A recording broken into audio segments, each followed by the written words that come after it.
one very busy year for me. I'm in Florida now, and my most popular episode ever was about a year ago. It was Hurricanes Are Better Than Gavin Newsom. And so I thought I would do a quick video and talk about Florida. I think that there's a lot of great things about Florida, and I have some insight now having been here a year. What can I say about Florida? Well, first is there's definitely a lot of bugs. So if you're not a bug person, you've got to deal with that in some way or another.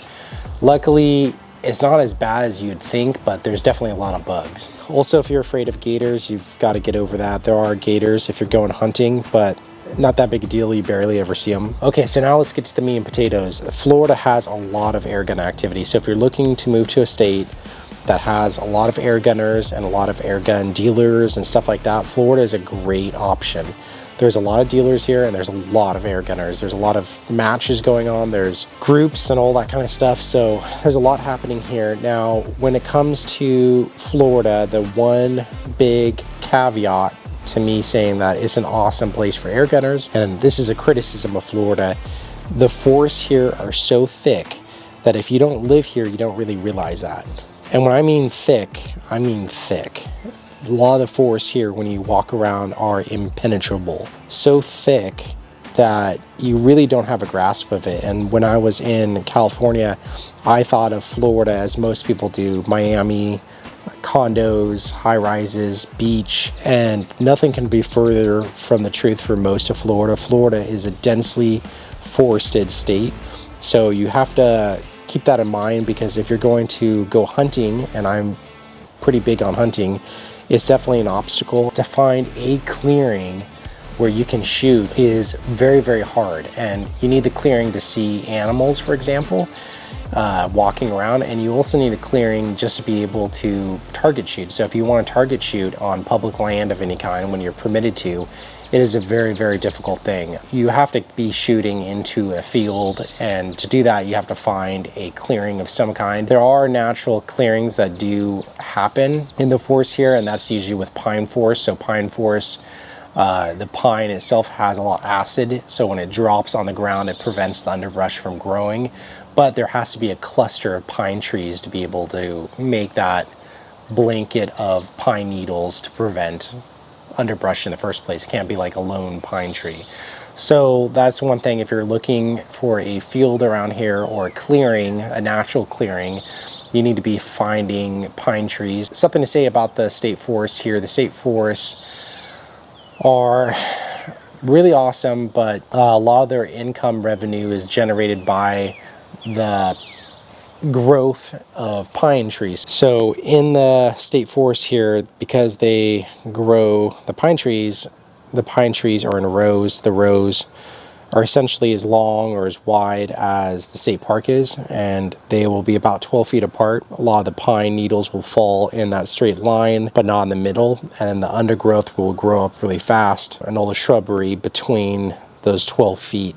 So that's one obstacle. If you're lucky, there's been an area of a state park that's been cleared out or burned out. A lot of the state parks here are burned on a very consistent basis because the Florida forests here need, as a necessity, they need fire. So there's actually controlled burns for large portions of every state forest here. So they're corner off, like, let's say 1/4 of the park or 1/5 of the park, and they will burn that area. So that's something to keep in mind. So if you're looking for shooting in a state park, you need to be shooting in an area that's either been burned out or like an area that's just been planted. Second thing about that is the WMAs here in Florida, and this is rather important. The WMAs, you have to abide by the brochures. So every WMA has its own brochure, and in that brochure they dictate when you can shoot and when you can't shoot. That's just a little tidbit of information, so definitely check with your local fish and wildlife officer and check with your WMA brochure. So now I want to talk about a little more practical stuff, especially for the guys that are shooting in their backyard or moving to Florida and want to get some acreage. Make sure to get a good filter if you're using a compressor, and that goes without saying no matter where you live in the United States, but obviously here in Florida there's a lot of humidity, and you do have to have a filter, a good filter. At least minimally get like a Tuxing one of those gold big filters that you can get on Amazon and use that on your compressor. Make sure to clean out the medium. And the other thing is, and this is a little hack for me, I use frog lube wipes. You can get them on Amazon, but there are these wipes that are saturated with the frog lube oil, and they are really, really good at rust prevention. And when I say good, they're really, really good. I don't think they can be beat. And the thing about the saturated cloths is you look at the package and you think, oh, this is only going to last me a couple wipe downs, but one cloth can wipe down, let's say, 10 guns. They're so saturated and they can be reused multiple times. So one pack can probably last you like a couple of years if you're careful with it, and they really do prevent rust. So that's the other thing. It's obviously the outside, the exterior of a gun, the chassis and the bottle and any metal parts. You do need to wipe down and maintain those guns and make sure to do some preventative care, because if you don't, you're going to be bummed out because there's going to be rust on them. Check out that crane. That's awesome. That's something else I should mention is the hunting here. There's a lot of game here. There's a lot of animals here. Just like there's a lot of bugs here, there's a lot of animals. Now we have big game hunting here. We can hunt deer with a 30 cal. We can hunt hog with a 30 cal. And we can even hunt gators with a bolt shooting air gun. I think it has to have a tethered line. So if you like hunting, definitely a good place to come. I think the last thing I should mention, and easily the most important, would be the community of air gunners here. If you're looking to make friends and meet acquaintances and have fun, I don't think you can find a better state in the United States to meet other air gunners. Yeah, I just want to leave with that and say that if you're looking for a new state to move to, you might definitely check out Florida, and you never know, I might see you at a get-together.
All right, guys, you have a good week.